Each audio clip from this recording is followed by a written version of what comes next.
On today's exciting episode of Undercover Boss, we're showing you 2 episodes featuring 3 bosses that encounter the best and most inspiring employees in Undercover Boss history. And during their time undercover, these bosses will learn from their employees. Teacher is a pulse. You're going to take your index finger, middle finger, and you're going to go right along the bone, come on down to where his watch band was. There you go. Make friends with them and give them some of the biggest promotions we've ever seen. Which is where you live and where you're working. I have made arrangements so that territory could be your franchise. We will first look at Sheldon, the CEO of the company Belfor.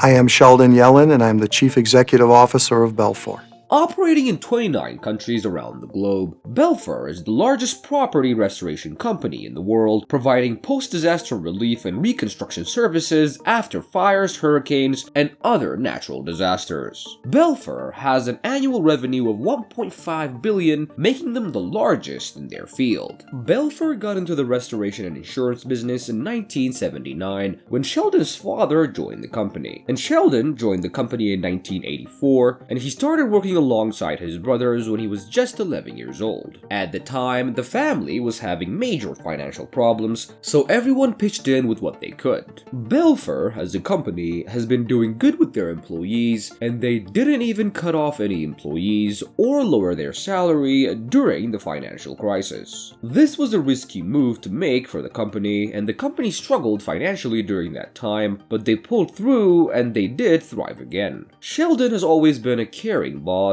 but his connection to the people that work in the field has been incredibly small, so he wants to go undercover to see if there are any issues that affect the employees and the business. He'll be going undercover as Tom Kelly, and his employees will be told that he's a contestant on a TV show competing with another person to get a job at Belfor. My employees will be told that this is a show where a man and a woman compete against each other to get a job at Belfor. For his first job, he travels to Virginia to work as a demolisher. Sheldon is nervous for his first job, as he's never really done something physically demanding before, and he doesn't know if he can keep up with his employees. We then see him meeting up with Joe at a customer's home, and they get right into work. They first start with packing the customer's belongings and putting it in a safe space. They then work on taking down the roof of the room, and also taking out the trash. On their break, Sheldon learns that Joe used to be a general contractor for 14 years, but when the economic recession hit, his business was destroyed as well, so he now works multiple jobs to support his family.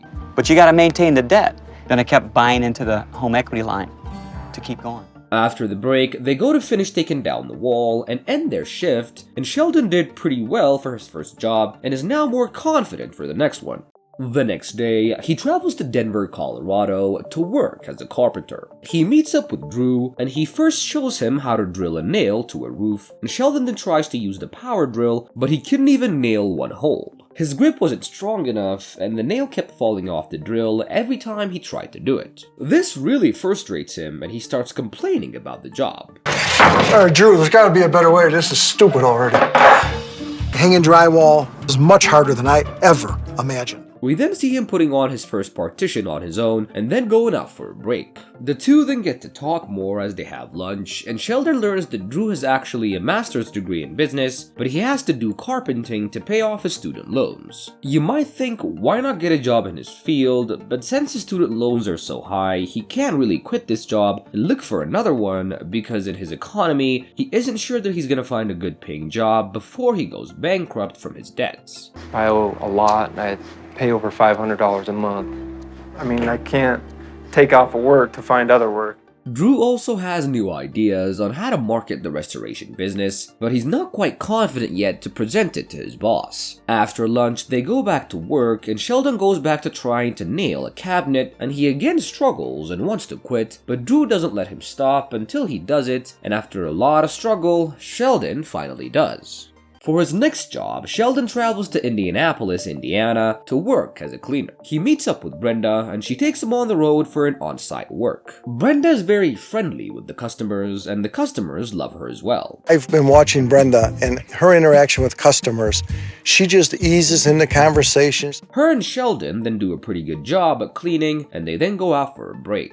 Sheldon learns that Brenda used to be homeless and lived in a box when she was a child, and she also didn't really get any formal education education, but she's worked herself out of her horrible childhood and always tries to keep a smile on her face. Sheldon is very touched by her story and gets emotional of thinking about what she went through. And I can't help but think, what is it that I can do for people like Brenda? For his last job, Sheldon travels to Chesapeake, Virginia to work as a water technician, and he meets up with Jen, and they go into a recently water-damaged home. Jen first explains everything he needs to know, and after wearing their protective suits, they crawl under the home to do some fixing. Sheldon didn't really want to go in there since it's smelly and is also a very tight space. There's also a chance that there could be pests, but they needed to go under there to assess the damage and do some fixing. He complains the whole time while they were under there, and I don't think I'm claustrophobic, but I could tell you something. That is not a comfortable feeling being down there. he notes how much his employees work, and he develops this newfound appreciation for his employees. Later on their break, Sheldon learns that Jen started at the company as a cleaner and got a promotion to be a water technician a year ago, but she still hasn't gotten her raise yet. Jen is sad by the situation, but she always does her job perfectly, even though she's not getting paid well. She then notes that corporations probably don't care for employees like her, which gets Sheldon really emotional as he really does care about his employees, and he decides to reveal himself to Jen right then. Jen is shocked, but Sheldon thanks her for her work and tells her that she's getting her promotion. You're getting that raise that you want. And thank you for representing us the way you do. And finally, Sheldon's undercover time comes to an end, and he's invited his employees to reveal his true identity. First in was Drew, and Sheldon first apologizes for complaining too much while working, and tells him that he'll be putting him in with the marketing team so he can pitch his new ideas. He then continues to give him $15,000 for his student loans. It just helps me in every way possible. I mean, if I could give him a big kiss, I would do it, but it would just look awkward, you know? Next was Joe, and he tells him that he was impressed with his skill and experience, and he then promotes him to project manager, which comes with an additional $10,000 plus commission for every work. This opportunity that Sheldon has presented to me will definitely change my life. Next in was Brenda, and he tells her that he was inspired by her story and gives her $10,000 for her grandchildren's education, and then tells her that she's gonna get her water damage certification and a bonus of $15,000 to do with as she likes. It makes me feel proud. That's pretty crazy. It's amazing. That's what it is, it's amazing. Last in was Jen, and he tells her that he loved her dedication for her work and offers her a paid vacation, and he also gives her $15,000 just for her. And I realize I'm not falling asleep tonight because it's all still going about 1,000 miles an hour in my head. Let's now follow our next boss, the co-founder and CEO of BrightStar Care, Shelly Sun. I'm Shelly Sun, the co-founder and CEO of BrightStar. BrightStar Care is a full-service private healthcare company serving more than 10,000 families across the nation, earning more than $100 million a year and employing 11,000 people that operate 170 locations throughout the United States. This company is rising really fast. Shelly started the company when she realized how hard it was to get good care for her husband's grandmother, and this inspired her and her husband to start BrightStar Care, and their company took off. Her husband JD mostly handles franchise development, which means that he does a lot of site work. And meanwhile, Shelly runs the company from the inside and focuses on making it profitable. They have a good relationship, which is important for couples that work together, and they divide their tasks so there won't be any issues. Shelly wants to go undercover because she feels like she's been disconnected from the people in the front lines, and she also wants to see if her customers are getting taken care of. But at the same time, JD's also interested in going undercover, so for the first time in Undercover Boss history, two bosses will go undercover at the same time. Shelly will be going undercover as Linda, while JD will be going undercover as Casey, and their employees will be told that they're former administrative assistants looking to get a job in healthcare. JD and I will tell people we're former administrative assistants looking to get a job in healthcare. For Shelly's first job, she travels to Sierra Vista, Arizona to work as a children's caregiver, and she meets up with James at a customer's home and he takes her to the children's room. There were 4 children and they first start with changing their diapers. While working together, Shelly sees just how good James is with kids and he's able to clean, clothe, and feed all the kids and keep them happy the whole time. On the other hand, Shelly struggles to even clean them up as it's been some time since she took care of kids. It's been a long time if I've ever changed a poopy diaper. Don't get nervous. Just relax this peanut butter or something, you know? And even then, she had somebody helping her, so she really struggles at this point. Meanwhile, JD arrives at an independent living facility to also work as a caregiver. He meets up with George and he shows him around and they start to take care of old people. And this location is not really owned by BrightStar Care and their main job is to just help out when there are more customers. BrightStar comes in here as a helper to help the residents, but it's not part of the home. Okay. Yeah, this would be extra if a resident wanted to. They start their work by doing laundry and then wash the dishes, and JD learns that when a new worker comes in the company, they don't really train them, so they struggle to properly care for the customers. Next, JD and George go to the bingo room to entertain the customers, but JD struggles to be a good caller as he wasn't really loud enough for them to hear him, nor was he fast. 27. Oh, louder than that. I-27. But, in the end, he still manages to have fun with them and ends his day with a smile on his face. After their day, JD and Shelly meet up at their hotel and share their experiences. The next day, JD goes back home because his parents, who were watching the kids, couldn't because of an emergency, but Shelly was continuing her journey and she travels to Oakland, California to work in a nursing home. She meets up with Arlene and they get right into a job, and they first start with cleaning up elderly customers, and Arlene's main job is hygiene, which means that she cleans people who can't do that for themselves. I mean, we give them bed baths, we brush their teeth, basically all the stuff we do for ourselves hygienically, we do for them.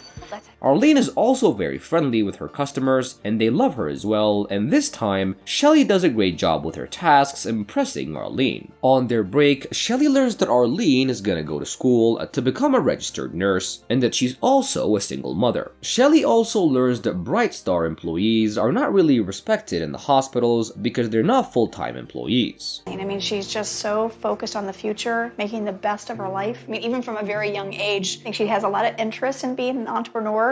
For her last job, Sherry travels to Centerville, Ohio to work with a practical nurse. She meets up with Lisa and they travel to a customer's home, and practical nurses are more educated and handle more serious problems, so she wants to see how well her employees were doing the job. Lisa first teaches her how to take a pulse and they do a heart rate and also a strength test. She was really good at her job and she's also great with the patients, and Shelly's proud to have her as an employee. I just want to make sure that you have no questions before we leave. You're more than welcome, anytime. Okay, well, I'll take you up on that. And later, Shelly learns that Lisa has 6 children, and Lisa and her husband also used to work in General Motors, but it got shut down, so they're now struggling to find a good paying job. BrightStar offers good jobs, but they're all part-time ones, so Lisa's not getting enough money to support her family. I'm proud that Lisa wanted to stay with BrightStar, but also sad as to how much personal stress that must cause. Shelly's undercover time finally comes to an end, and she invites her employees to her office to reveal her true identity. I'm actually Shelly's son, the CEO and co-founder of BrightStar. Oh my gosh. First in was James, and she tells him that he was a wonderful employee and gives him $5,000 on a fully paid vacation. To take my mom, because usually I don't see her that much. I want to do something for my mom because of all the good things that she has taught me in life. Next in was George, and Shelly didn't really spend time with George, but JD has told her that he's a great employee, so she offers to pay for his nursing school, and on top of that, she offers him a promotion to a global ambassador for BrightStar. I appreciate that. I feel overwhelmed. Yeah. I just feel like it's something that I do all the time anyway. I've never had imagined anything like this, and I will be forever, ever thankful.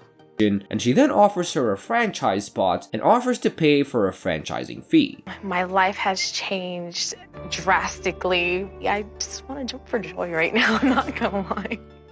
Last in was Lisa, and she thanks her for being a great employee, and then offers her a fully paid vacation, and then tells her that she's gonna get paid as a full-time employee, and also offers to pay for their mortgage. I've never had imagined anything like this, and I will be forever, ever thankful